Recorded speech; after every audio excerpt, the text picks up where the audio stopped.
네, 여러분 오늘은 설교를 시작하기 전에 한 이야기로 나아가 보려고 합니다.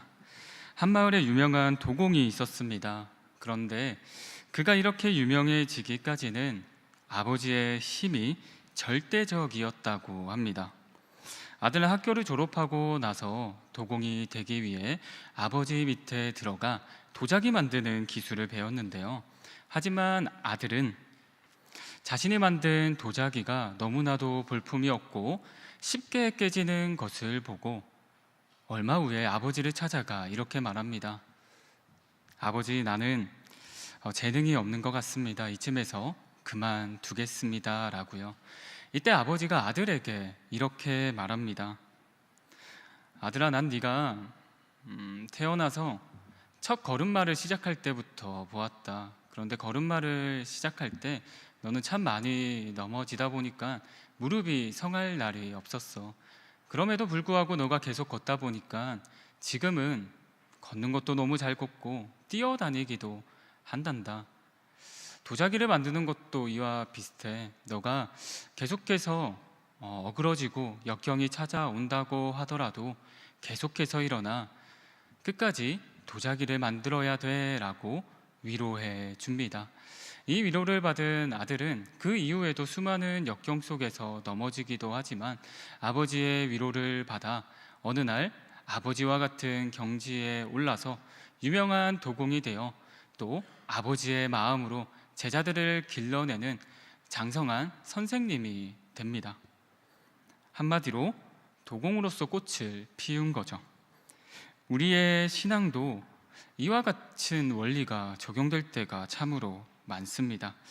그리스도인으로 겪는 쓰라린 경험이 반복되면서 우리는 장성한 신앙의 분량에 이르게 되기 때문입니다. 로마서 5장을 보게 되면 환난은 인내를, 인내는 연단을, 연단은 소망, 구원의 소망으로 이룬다라고 바울은 말하고 있습니다. 오늘 본문은 우리가 신앙생활을 시작하고 장성한 분량으로 향할 때 생길 수 있는 신앙의 질문에 대한 해답이 숨어져 있는데요. 우리 본문을 통해서 그 해답을 찾아보겠습니다. 그런데 우리가 본문으로 바로 넘어가기 전에 우리가 고린도 후서에 대한 간단한 배경을 알고 넘어가면 이 본문을 더 자세히 알 수 있는데요. 여러분, 사실 고린도는 바울이 2차 전도 여행 때 1년 6개월 동안 심혈을 기울여서 사역한 도시였습니다. 그런데 고린도는 특징이 있었는데요. 지금의 그리스도 남부지방인 아가야 지방의 행정 수도로서 상업과 무역이 발달하였고 로마의 색채가 가득한 도시였습니다. 이곳에서 바울은 전도 사역을 시작하였고 바울은 로마 복음과는 다른 그리스도의 복음을 전파합니다. 어려움이 있었지만 또 몇몇은 그리스도를 믿게 되면서 그 고린도 지역에 가정교회가 세워집니다. 그리고 나서 바울은 고린도에만 머무를 수 없어서 다른 지역에 선교를 하기 위해서 고린도를 떠나게 되죠. 하지만 바울이 떠나고 난 후에 고린도에 문제가 생겼을까요? 생기지 않았을까요? 고린도에 문제가 발생합니다. 이 소식을 누가 듣게 될까요? 당연히 고린도 교회의 설립자와 같은 바울이 3차 전도 여행 중에 에베소에서 듣게 됩니다. 그래서 바울은 애통한 마음으로 고린도에 편지를 보내는데 그 편지를 모두 세어보면 무려 4편의 편지가 같다라고 합니다. 사실 우리가 알고 있는 고린도에 관한 편지는 고린도전서, 고린도후서 총 2편의 편지가 아닌가 싶은데요. 사실 고린도 전후서를 탐독하다 보면 고린도전서 전에 한 편지를 바울이 더 보냈구나.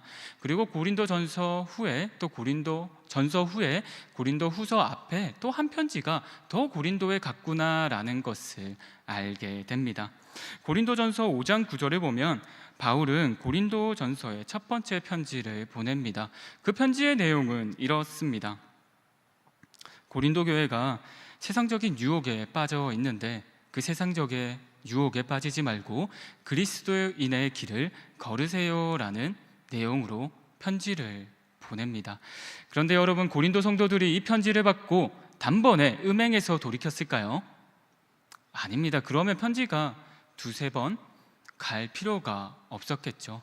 바울은 고린도 교회가 여전히 음행을 하고 있다는 소식을 글로웨의 지편의 사람들을 통해서 듣게 됩니다. 여전히 음행이 가득하고요. 분파가 나눠서 서로 싸우고 있습니다. 그리고 우상에 대한 음식 때문에 많은 신학적 논쟁들이 있습니다 라는 소식이었습니다. 이에 바울은 애통한 마음을 가지고 고린도 전서를 써서 보냅니다. 이뿐 아니라 바울은 편지를 보내는 것뿐만 아니라 자신의 동역자였던 디모데도 고린도에 파송하게 됩니다. 그렇게 고린도 전서의 편지의 내용을 듣고 디모데의 가르침을 받은 고린도 성도들은 드디어 자신의 삶의 방향을 다시 바울이 전한 복음으로 돌이켰을까요? 안타깝게도 돌이키지 않았습니다. 이에 긴급함을 느낀 바울은 내가 고린도에 가야겠다 생각하고 긴급하게 고린도에 가게 됩니다. 당연히 그 교회의 설립자인 바울이 갔으니까 고린도 성도들이 바울의 말을 잘 들을 것 같습니다. 하지만 고린도에는 팔레스타인 지역에서 넘어온 거짓 교사들이 판을 치고 있었고 그 거짓 복음에 회유된 성도들이 있었습니다. 그리고 그 성도들이 바울의 사도성을 의심하면서 배척하게 됩니다. 그래서 어쩔 수 없이 고린도에 갔던 바울은 에베소로 다시 오게 됩니다.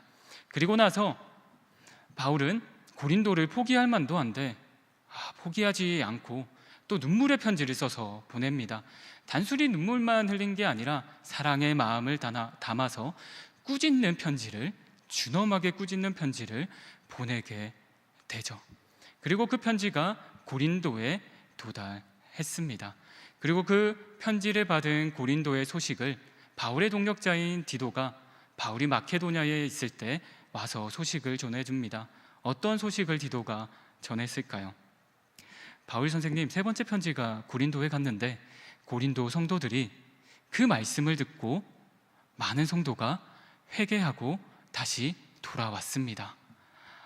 고린도후서 7장을 보면 바울은 기뻤다라고 말하고 있습니다. 왜냐하면 자신이 준엄하게 꾸짖는 편지를 써서 혹시나 고린도 성도들이 마음이 어렵진 않을까라고 염려하였는데 오히려 다시 그 고린도 성도들이 진짜 복음에 회개했다는 소식은 바울을 기쁘게 하기 충분했습니다.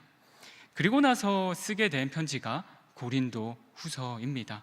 그런데 여러분, 우리가 잊지 말아야 할 것은 많은 성도들이 바울의 복음에 다시 돌아왔다고 하더라도 아직까지는 거짓 교사들이 남아있고 그 거짓 교사들을 따라 바울을 음해하고 바울의 복음을 폄훼하는 사람들은 여전히 존재했습니다.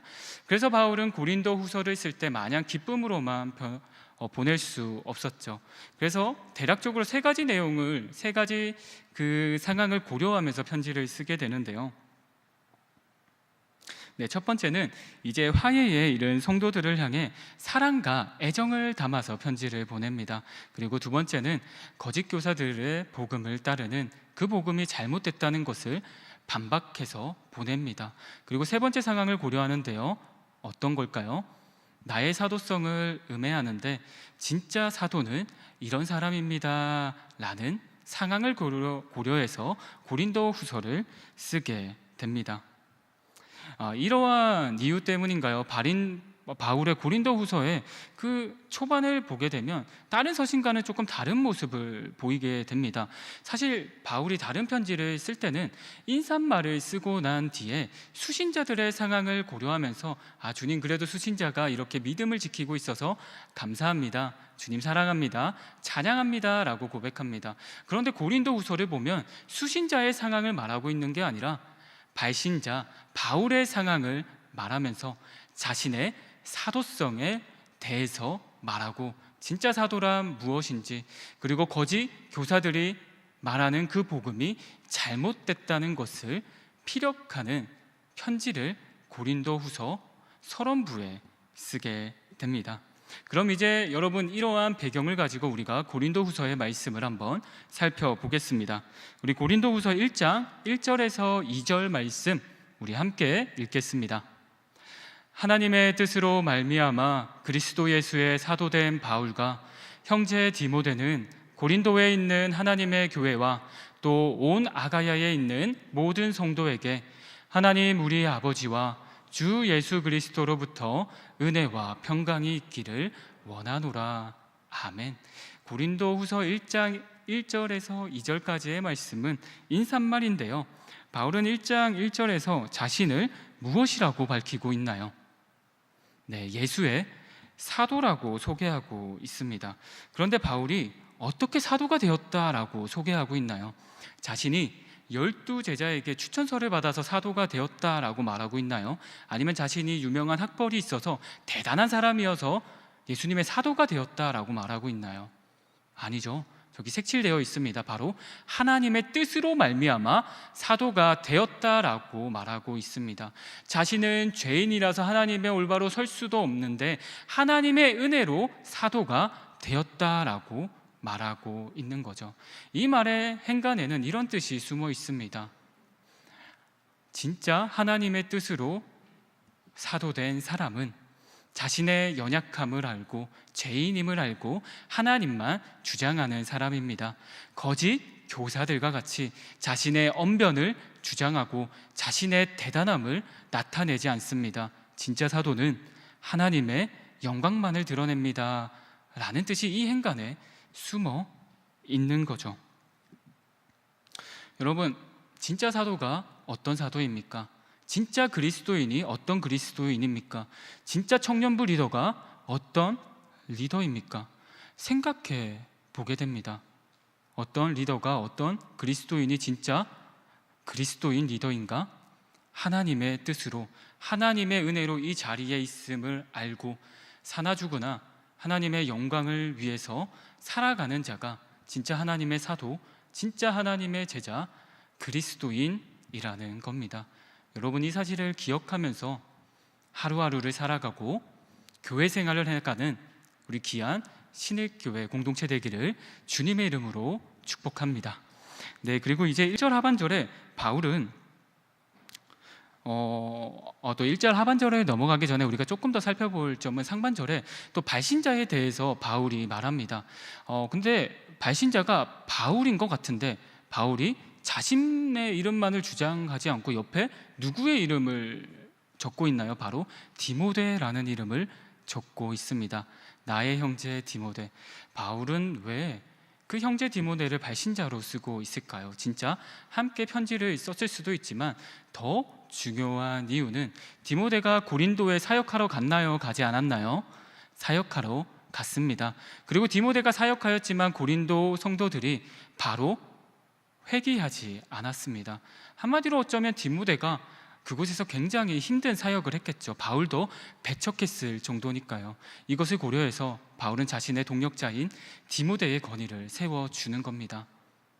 여러분, 이것을 통해서 우리는 알 수 있습니다. 바울이 혼자 사역했나요? 같이 사역했나요? 같이 사역했습니다. 그리고 바울이 자신의 영적 아들과 같은 디모데를 무엇이라고 부르고 있나요? 나의 형제, 즉 동역자라고 부르고 있습니다. 즉 세워주고 있습니다. 여러분, 하나님의 사역은 혼자 하는 게 아니라 함께 합니다. 그리고 서로를 세워가면서 서로 위로하면서 함께 해나가는 모습을 이 발신자를 통해서도 우리는 알 수 있습니다.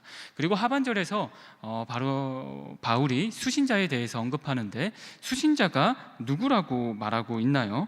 바로 고린도에 있는 하나님의 교회와 또 온 아가야에 있는 모든 성도들이라고 말하고 있습니다. 그런데 여러분, 바울 서신을 모두 보게 되면 사실 수신자에 대해서 말할 때 바울은 하나님의 교회라는 단어를 쓰지 않습니다. 잘 쓰지 않습니다. 그냥 땡땡땡 지역의 성도, 그냥 교회라고 설명합니다. 그런데 바울은 왜 고린도후서를 보내면서 하나님의 교회라는 명칭을 쓰고 있을까요? 이 명칭은 고린도 전서에도 등장합니다. 왜 쓰고 있을까요? 고린도의 상황을 보면 우리는 알 수 있죠. 고린도는 분파로 나뉘어져 있었습니다. 이 사람을 내가 따른다, 이 사람을 내가 따른다, 바울을 내가 따른다, 게바를 내가 따른다 라고 싸움을 하고 있었습니다. 근데 바울이 교회를 하나님의 교회라고 표현하는 것은 교회의 주인이 누구다라고 말하고 있는 거죠. 바로 하나님이다라고 말하고 있는 거죠. 이러한 원리는 뒤에 성도라는 단어에서도 우리는 알 수 있습니다. 성도는 원어로 하기오스인데 이 뜻이 무엇이냐? 바로 구별된 자로서의 정체성을 가지고 구별된 자로 하나님의 말씀을 지키며 살아가는 자라는 뜻입니다. 그런데 우리가 구별된 자라는 정체성을 가지고 살아가려면 누구를 주인으로 모셔야지 그 삶이 가능한가요? 바로 하나님을 주인으로 모시고 살아야지 그 삶이 가능하죠. 즉 너의 삶의 주인이 하나님이든 하나님의 교회, 그 교회의 주인도 하나님이라고 바울은 인사말을 통해서 말하고 있는 것입니다. 우리는 때로는 교회에서 내 이름이 높아지기를 소망합니다. 때로는 나랑 친한 사람, 내가 속해 있는 파벌의 한 사람이 교회의 주인이 되기를 소망할지도 모르겠습니다. 그러나 바울은 오늘 말씀을 통해서 말하고 있습니다. 교회의 주인은 누구냐? 너의 삶의 주인은 누구냐? 바로 하나님이다. 그렇기 때문에 서로 연합하여서 하나님을 높이는 공동체가 교회이다라고 못 박아서 바울이 설명하고 있는 것입니다. 여러분 기억하시기 바랍니다. 교회의 주인, 나의 삶의 주인은 하나님이십니다. 이제 이어서 바울은 2절에서 인사말을 어떻게 마무리하나요? 너희에게 은혜와 평강이 있기를 바란다라고 말하고 있습니다. 이러한 표현은 바울의 편지에서 너무나도 잘 드러납니다. 그런데 고린도의 상황을 아는 우리는 바울이 이 흔한 인사말을 쓸 때도 마음을 많이 담았다라는 것을 알 수 있습니다. 여러분 공동체에 문제가 많은데 여러분은 은혜로서 구원받은 자라는 것을 기억하고 일상의 평화가 하나님으로부터 주어지는 것을 기억하고 또 이 평화에는 종말적 소망을 가지고 있는데 종말적 소망을 가지고 평화롭게 살아가세요 라는 뜻이 담겨 있습니다. 이렇게 바울은 고린도 교회 성도들에게 인사말을 통해서 이러한 많은 뜻을 담아서 전하고 있는 거죠. 여러분 이제 이어서 우리는 바울의 본격적인 그 삶을 돌아보게 됩니다. 인사말이 끝났고 이제 바울은 자신의 사도성에 대해서 설명하는데요. 우리 고린도전서 1장 3절에서 4절 말씀 함께 읽도록 하겠습니다. 찬송하리로다. 그는 우리 주 예수 그리스도의 하나님이시요 자비의 아버지시요 모든 위로의 하나님이시며 우리의 모든 환난 중에서 우리를 위로하사 우리로 하여금 하나님께 받는 위로로서 모든 환난 중에 있는 자들을 능히 위로하게 하시는 이시로다. 아멘. 네, 이제 바울은 3장 3절부터 11절까지 말씀을 통해서 자신의 삶을 돌아보면서 사역을 돌아보면서 진짜 사도는 누구인지, 진짜 교회는 어떤 교회인지, 진짜 복음 위에 선 공동체는 어떤 공동체인지를 말합니다. 먼저 바울은 3, 4절을 통해서 복음을 위해 환난당한 자신을 위로하신 하나님을 송축함으로 이 단락을 시작합니다. 하나님을 찬양하는 이유를 바울은 3가지로 밝히고 있습니다. 첫 번째는 우리 주 예수 그리스도의 하나님이시기 때문에 하나님을 찬양한다라는 겁니다. 왜 이 뜻 때문에 찬양하는 걸까요? 바로 구약에는 선택된 이스라엘 백성의 하나님이 바로 오늘의 하나님이었습니다. 그러나 그리스도를 보내신 하나님으로 인해 천하 만민이 하나님을 주인으로 삼고 송축할 수 있습니다. 즉 예수 그리스도를 보내주셨기에 우리는 하나님을 찬양합니다라는 뜻이 담겨 있죠.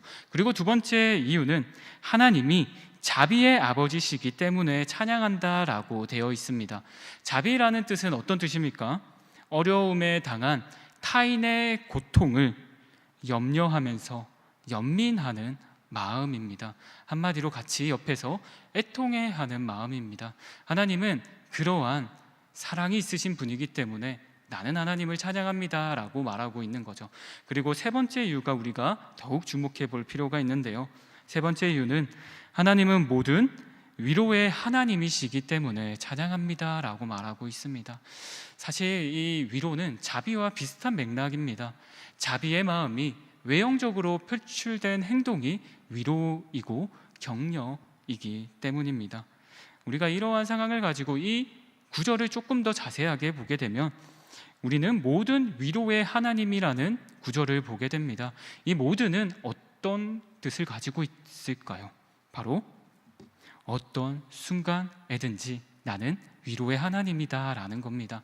그리고 4절에서는 모든 환난이라는 단어가 등장하는데요, 이 모든 환난이랑 모든 위로는 상응하는 단어입니다. 즉 너희가 모든 환난 속에 있을 때 나는 너희의 모든 위로의 하나님이시다, 그것을 아는 바울은 그렇기 때문에 하나님을 찬양합니다 라고 고백하고 있는 거죠.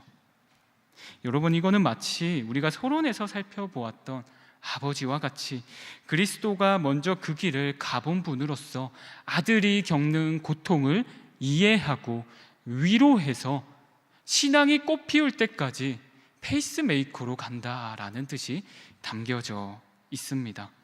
그렇다면 여기서 우리는 또 궁금한데요 전도사님 하면서 질문하는 청년들이 있을 수 있습니다. 그렇다면 전도사님, 하나님께서는 이웃까지도 사랑하시는 분인데 단순히 내 마음의 평안만을 위해서 나를 위로해 주시는 걸까요? 라고 질문할 수 있는데, 이 질문에 대해서 바울은 4절 하반절에 답을 하고 있습니다. 바울은 하나님이 자신을 위로하시는 목적은 무엇이다? 자신이 환난 중에 받은 위로를 통해 환난받고 있는 똑같은 지체를 위로하게 하시기 위해서다라고 말하고 있습니다. 이것은 마치 우리가 또 서론부에서 살펴봤던 아들이 장성한 분량에 이르러서 또 제자 공동체를 또 위로하면서 신앙의 장성한 분량으로 키우듯이, 하나님께서 바울을 위로해 주신 목적은 나만의 평안을 위해서가 아니라 내 옆에 고통받고 있는 그 그리스도인, 그 이웃을 위로하시기 위해서다라고 말하고 있는 거죠. 그렇다면 여기서 우리는 또 질문해 볼 수 있습니다. 하나님으로부터 위로받은 이들이 또 다른 이들을 위로할 수 있는 능력은 뭘까요, 전도사님? 이에 대한 답은 이렇습니다.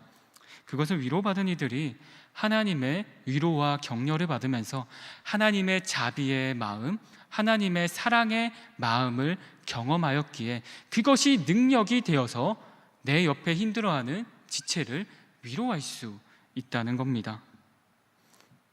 그리고 오늘 바울은 이 행간에서 이렇게 말하고 있는 거예요. 여러분, 이것이 바로 성숙한 신앙입니다. 자, 여러분은 신앙생활의 연수가 기신 분들도 꽤 많고 짧은 분들도 있습니다.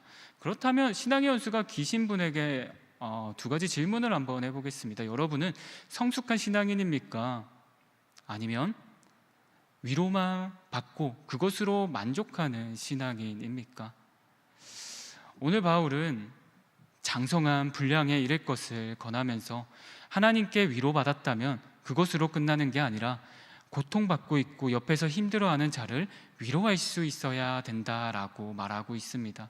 이 진리를 깨달아 특히 신일교회 청년부 모든 구성원이라면 옆에서 힘들어하는 내 동력자를 또 자신이 받은 하나님의 사랑으로 위로해 줄 수 있기를 하나님의 이름으로 축복합니다.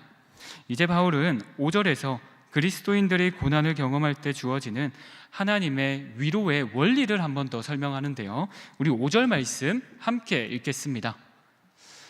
그리스도의 고난이 우리에게 넘친 것 같이 우리가 받는 위로도 그리스도로 말미암아 넘치는도다. 아멘. 여러분, 그리스도의 고난이 바울과 동력자들에게 넘쳤습니다. 있었습니다. 그런데 하나님은 바울의 고난을 어떻게 해결해 주시나요? 바울의 그 문제된 상황을 바로 해결해 주시는 게 아니라 고난보다 더 큰 위로를 주어서 그 고난을 견딜 수 있게 하신다라고 말하고 있습니다. 미국의 유명한 기독교 작가인 필립 얀시는 고통에 관한 책을 집필했는데요, 거기서 고난에 대해서 이렇게 설명하고 있습니다.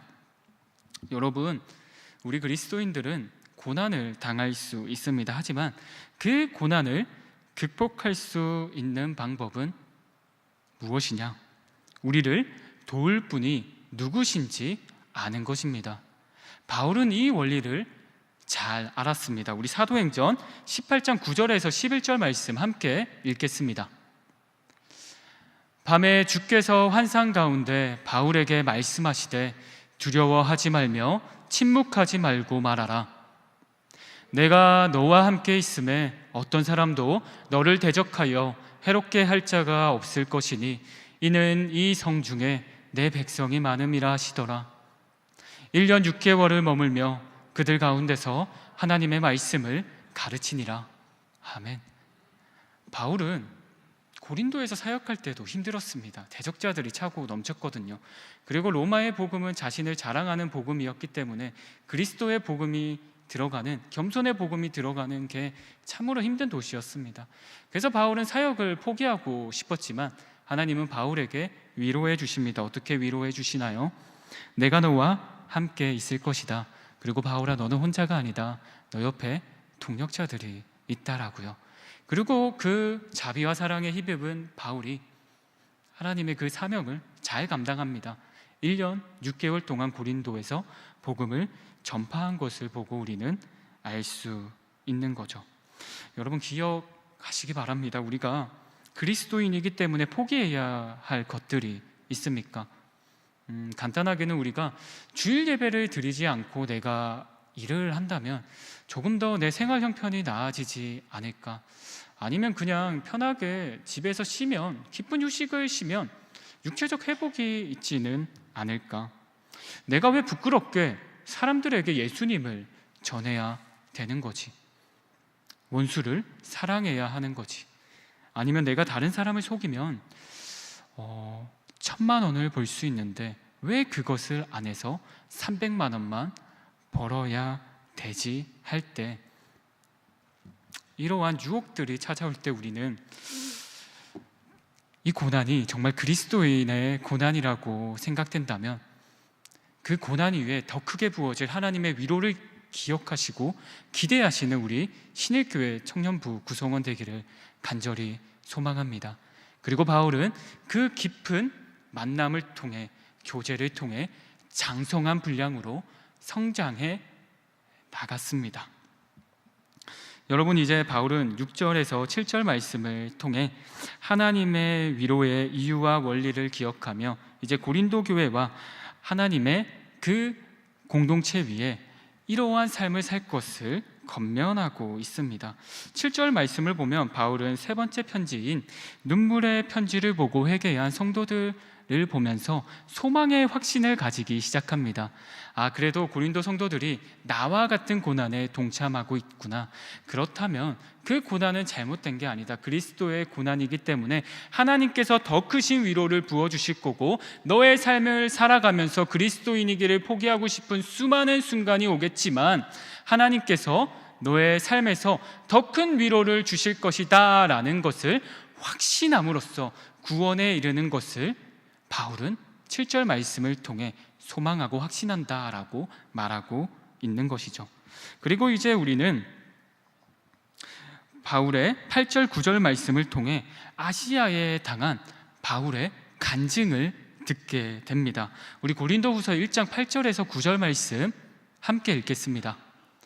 형제들아, 우리가 아시아에서 당한 환난을 너희가 모르기를 원하지 아니하노니 힘에 겹도록 심한 고난을 당하여 살 소망까지 끊어지고, 우리는 우리 자신이 사형 선고를 받은 줄 알았으니 이는 우리로 자기를 의지하지 말고 오직 죽은 자를 다시 살리시는 하나님만 의지하게 하심이라.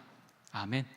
바울은 이 시점에서 왜 자신이 당한 환난을 간증하고 있는 것일까요? 이것은 단편적으로 이러한 고백입니다. 너희들에게 말하는 위로의 이유와 원리는 그냥 탁상에서 나온 것이 아니라 나의 삶에서 나온 나의 간증이다라고 말하고 있는 거죠. 또한 바울은 아시아에서 당한 환난을 통해 하나님께서 자신의 삶과 사역에 극심한 환난을 주신 이유를 설명하기 위해서 자신의 삶을 간증하고 있습니다.